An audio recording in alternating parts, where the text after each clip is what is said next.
بسم الله الرحمن الرحيم. اعزائي مشاهدي راديو فرحه في كل مكان، طبعا احنا النهارده معانا قامتين من محافظه الشرقيه. القامتين دول طبعا بنعتز بيهم جدا جدا جدا، وبيسعدنا طبعا ان احنا نلتقي بيهم ونحب نتعرف عليك. شيف دوران الرشيد من منيا الأمل. شيف حلوان. حضرتك النهارده مشتركه في المسابقه دي يعني سينابون ولا مندي؟ لا، انا متوجه لدعوه من شيف عبد الله وشيف سماح احضر المهرجان يعني.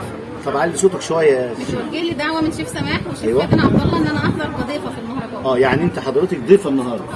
طيب انت حضرتي مهرجانات قبل كده؟ طبعا دخلت مسابقه الكاترينج، كانت لاول مره.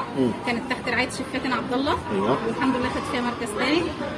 ودخلت مسابقه مع شيف ايمي شلبايه، خدت فيها مركز اول. ودخلت مسابقه في الشرقيه، كنت التفوق الاول في الشرقيه، خدت في مركز ثاني. تمام.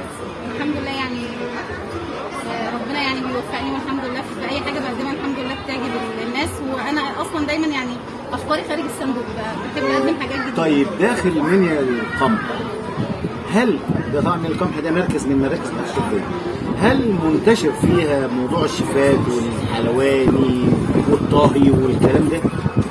والله هو مش يعني مجال الكاترينج مش منتشر قوي في منيا القمح او في الريف عموما. يعني في الريف عموما مجال الطهي او الكاترينج اصلا مش منتشر قوي يعني. تمام. بس الحمد لله بدات الناس تعرف برضه، وبدا الناس يعني تتابع الشغل من البيت يعني. بالظبط. بحيث برضه ان هي حاجه اصلا مضمونه عن اكل الشارع، عن اكل المحلات. لكن موجود يعني. طبعا. يعني موجود ومتوفر يعني. لكن مفيش مهرجانات حصلت عندكم لسه. في منيا القمح لا. لكن حصل. لا ما انا عارف بتاع شيف اسماء، شيف الجميله اسماء طه. احنا بنوجه لها التحيه من هنا يعني. طبعا كل الدعم ليها. بنحب نتعرف عليك. شيف شيماء عنده، صاحبة قناة مطبخ ام البنات واحمد على اليوتيوب، وعلى الفيس وصفات ام البنات واحمد. حضرت مهرجانات كتير قبل كده، والحمد لله كان ليا نصيب ان انا احصل على المركز الاول في مهرجان التذوق في الشرقيه. تمام. واخدت فيه المركز الاول، وخدت فيه كمان نص جنيه دهب. تمام. والحمد لله يعني التوفيق من عند ربنا، وفخوره جدا ان انا بحضر المهرجانات مع شيفات كبيره زي الشيف.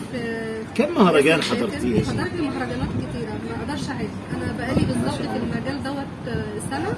بس في السنه ديت حضرت مهرجانات كتيره، وعرفت قامات في المجال الطهوي، قامات يعني انا بجد ليا الشرف ان عرفت ناس زي كده. وكل مهرجان بتخشيه بتفوزي ولا تمثيل مشرف؟ لا، كده وكده. كده وكده. كده وكده. بفوز الحمد لله. لو دخلت متسابقه بفوز، ولو رايحه ضيفه بروح اساند صحابي واقف جنبهم وادعمهم عشان كمان افرح معاهم يعني. وحضرتك كل المهرجانات فزت بيها؟ الحمد لله.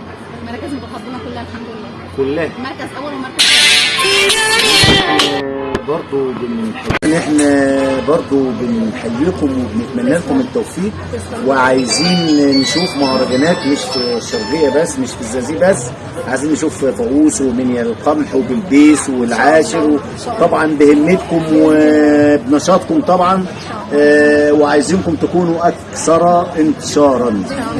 اعزائي المشاهدين بنتمنى لكم كل توفيق وان شاء الله نشوفكم في مهرجانات ومحافل اخرى. شكرا لحضرتك. شكرا. كان معكم شعبان عبد الحميد.